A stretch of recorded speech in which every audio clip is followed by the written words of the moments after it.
रतनगढ़ शहर में घर घर कचरा संग्रहण प्रक्रिया में हो रही धांधली और नियमित ऑटो टिपर संचालन न होने की समस्या को लेकर भाजपा नेता अरविंद इंदौरिया के नेतृत्व में कार्यकर्ताओं ने मंगलवार को उपखंड अधिकारी राम प्रताप वर्मा को ज्ञापन सौंपा। उन्होंने इस समस्या के तत्काल समाधान की मांग की। ज्ञापन में बताया गया कि कचरा संग्रहण करने वाली कंपनी के ठेकेदार और ऑटो टिपरों की मनमर्जी से हड़ताल करना अब रोज की बात हो गई है। नगरपालिका प्रशासन की उदासीनता के चलते आम जनता को रोजाना कचरा इधर उधर फेंकने के लिए मजबूर होना पड़ रहा है, जिससे स्वच्छता अभियान की धज्जियां उड़ रही हैं।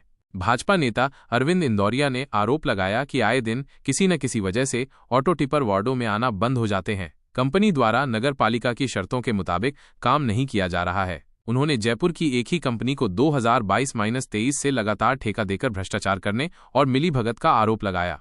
इंदौरिया ने यह भी बताया कि नगर पालिका, ठेकेदार और ऑटो टिपर कर्मियों के आपसी झगड़े के कारण जनता को लगातार परेशानी उठानी पड़ रही है। उन्होंने इस पूरे टेंडर प्रक्रिया की जांच करवाने और ऑटो टिपरों का संचालन शीघ्र शुरू करवाने की मांग की। इस अवसर पर भाजपा नेता शंकर लाल कम्मा, पूर्व महामंत्री भरत सैनी, युवा नेता अनूप पीपलवा, पूर्णमल दादरवाल, दीनदयाल सोनी, नारायण दायमा, राजकुमार सोनी, नूर मोहम्मद, कालूराम भार्गव, संतोष कुमार जोशी, परमेश्वर प्रजापत, पार्षद रामकिशन माटुलिया सहित कई कार्यकर्ता उपस्थित थे।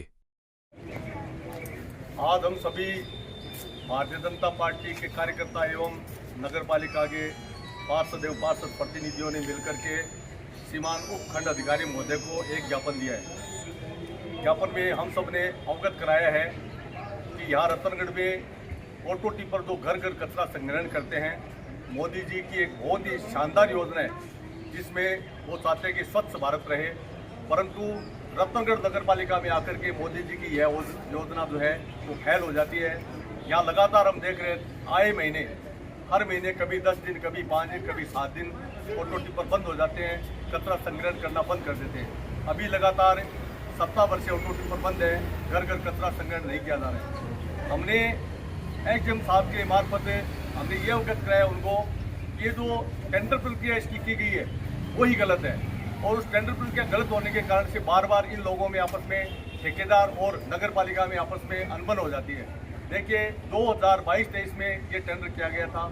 सरकार का नियम है कि इस ऑटो टिपर के टेंडर को 1 वर्ष में एक बार किया जाता है, ज़्यादा से ज़्यादा इसको कार्यकाल को एक बार बढ़ाया जा सकता है। लेकिन यहाँ रतनगढ़ नगर पालिका में उसी फर्म को, उसी ठेकेदार को, जिस ठेकेदार की बार बार पार्षदों के द्वारा शिकायत की जा रही है, जनता के द्वारा शिकायत की जा रही है, उसी फर्म को बार बार ये अपनी आपस में इनका जो तालमेल है वो बैठा करके एक ही ठेकेदार को बार बार टेंडर दिया जा रहा है। उसकी वजह से वह ठेकेदार जो है वो आज इन सब लोगों में उनके भाव बढ़ गए हैं, और आए दिन जब चाहते हैं तब ऑटो टिपरों को रोक देते हैं। आज भी ऑटो टिपर रुके हुए हैं आपस में। ऑटो टिपर जो है, जो यहाँ पर काम कर रहे थे, कर्मचारी थे, वो काफ़ी समय से काम कर रहे थे, अब उनको ठेकेदार ने हटा दिया है और उनके स्थान पर किसी अन्य लोगों को लगा दिया है। ये भी एक सोचने का विषय है कि जब यहाँ के कर्मचारी काम करते हैं और जब अपनी तनख्वाह मांगते हैं तब उनको हटा दिया जाता है, दूसरों को ले लिया जाता है। तो इस मामले में भी उनका आपस में झगड़ा हो रहा है। लेकिन इस झगड़े के बीच में हमारे रतनगढ़ की जनता पीछे जा रही है। लगातार 6-7 रोज से ऑटो टिपर आ नहीं रहे,